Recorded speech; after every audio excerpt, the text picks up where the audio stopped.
Halo, balik lagi dengan aku Ardiansa Wijaksono dari kelas saham. Dalam video ini seperti biasa, aku akan mereview IHSG dan juga menganalisis beberapa saham dari kalian, 5 saham. Yang pertama adalah IHSG. IHSG masih berada di sideways areanya antara 6092 sampai 5857.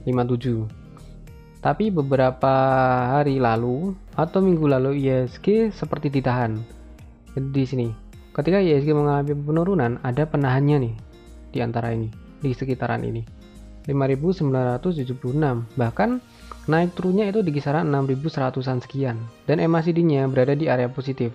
Mungkinkah minggu depan IHSG akan berhasil naik kembali ke resistennya di 6090 atau 6100?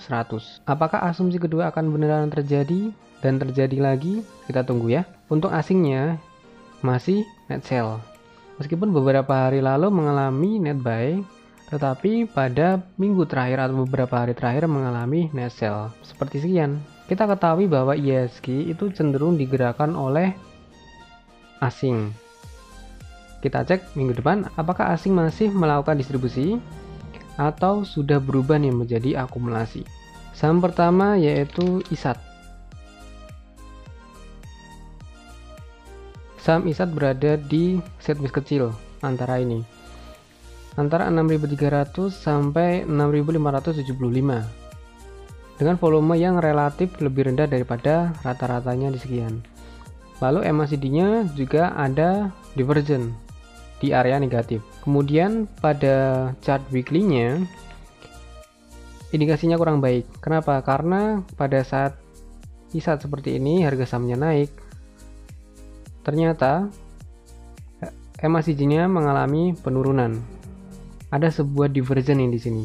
Kalau kamu berada di area sini, average pembelianmu, aku sarankan pakai trailing stop atau stop loss-nya diketatkan. Karena kita nggak ada yang tahu nih, kapan sih ISAT akan turun patah trennya. Jika ditarik dari daily, maka dia membentuk ini nih. Asalkan dia nggak closing di bawah sini, di bawah 6000 sekian, menurutku masih aman. Tapi kalau sampai dia closing di bawah itu, hati-hati. Ada kemungkinan dia akan menuju ke EMA 100 di harga 5325. Saham kedua yaitu LPKR. Oke, LPKR menurutku ini indikasinya bagus. Tapi aku akan tulis dulu ya.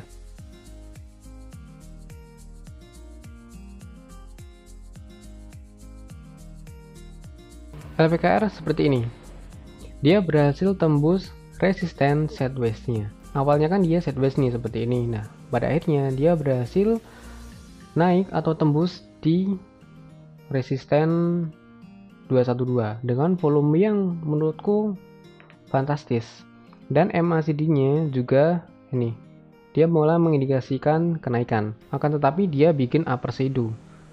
Dengan upper shadow-nya lebih besar daripada badannya. Jika besok dia mengalami penurunan di area sini, di area sekitaran ini, kamu bisa akumulasi ulang. Kenapa? Karena kondisinya masih mendukung. Kalau dilihat dari weekly-nya cukup bagus, candle-nya juga bagus untuk weekly. Namun untuk daily-nya, untuk besok Senin, kalau dia mengalami merah, kamu bisa masuk lagi dengan target yaitu 224 TP1, dan untuk swing itu di 254. Saham ketiga yaitu Antam. Oke, kita cek nih. Antam dia masih sideways di area sini. Di area sini dan juga sampai sini. Dia masih sideways nih. Dia masih mencari nih. Kemana sih harga Antam itu akan bergerak? Mau digerakin kemana sih harganya? Selama dia sideways, Antam volume Antam dia turun. Akan tetapi untuk MACD-nya dia perlahan mengalami kenaikan. Ada semacam divergent di sini. Kalau kamu mau trading di saham Antam, kamu bisa beli di supportnya sini dan jual ketika dia udah capai resisten. Tapi kalau kamu mau berharap Antam kembali ke atas, Antam perlu tembus resisten dulu dan bertahan di atas resistennya untuk menutup gap yang ada di sini 2690 dan juga gap 2950. Kalau kamu baru beli, mungkin bisa hold dulu selama dia masih di rank ini. Catatan, jika kerugiannya sudah melebihi batas toleransi kamu, mungkin bisa kamu switch dulu ke saham yang lebih berpotensial. Selanjutnya saham Zirek. Oke, saham Zirek ini saham baru IPO, tapi kita bisa bikin pakai supply and demand. Ini supply-nya dan ini demand-nya.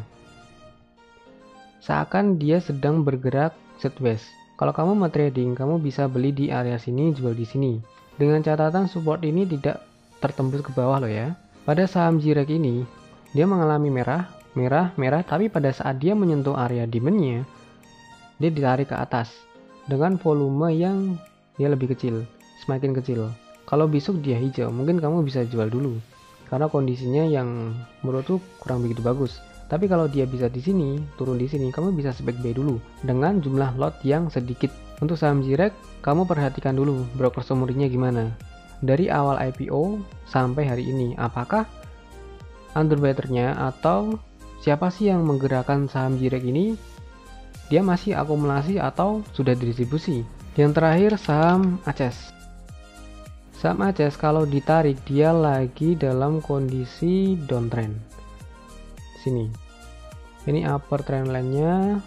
Kemudian ini untuk lower downtrend-nya. Menurutku MACD-nya sedikit membingungkan. Kalau begitu kita ganti ke chart weekly. Oke, pakai chart weekly itu lebih jelas. Ini kelihatan area demand-nya ada di sini sekitaran ini. Nah, pantas aja kemarin waktu ACES turun di 1370, ternyata dia ditarik. Nah, ini pas area demand-nya. Dan juga MACD-nya dia mengalami penurunan sejalan dengan pergerakan harganya. Oke, saranku gimana? Kalau ini untuk investasi, kamu bisa hold. Gak masalah investasi turun berapapun selama perusahaannya masih bagus, gak masalah. Tapi kalau trading dan kamu masih punya di harga ini, aku sarankan untuk switch dulu ke saham yang lain. Tapi kalau kamu mau menunggu ACES dan baru mau masuk, kamu bisa masuk atau spek buy di area demand-nya ini, atau tunggu dia bikin lower low-nya. Ada opsi lagi untuk saham ACES. Kalau dia berhasil reversal menjadi indikasi akan uptrend, kamu bisa spek buy dulu sedikit-sedikit, beli di kisaran upper trend line-nya ini. Kalau dia misalkan besok Senin, nggak tahu nih kejadian atau enggak, saham ACES dia naik sampai resisten, sampai melewati upper trend line-nya, pasti kan tinggi banget nih persentasenya. Nah, sebaiknya kamu jangan beli ketika ACES lagi tinggi-tingginya. Berdasarkan historinya, ACES kalau dia mengalami kenaikan yang cukup tinggi, hari berikutnya banyak yang taking profit, seperti itu. Kalau dia berhasil break upper trend line-nya, kamu tunggu aja di sekitaran ini, di sekitaran upper trend line di bawah, yang artinya kamu nawar nih di harga yang lebih rendah. Oke, sekian videonya, semoga ini bisa membantu dan menjawab pertanyaan akan keputusan yang akan kamu ambil dalam trading ataupun investasinya. Kalau kamu suka, silahkan like video ini. Jika ada pertanyaan, tinggalkan di kolom komentar.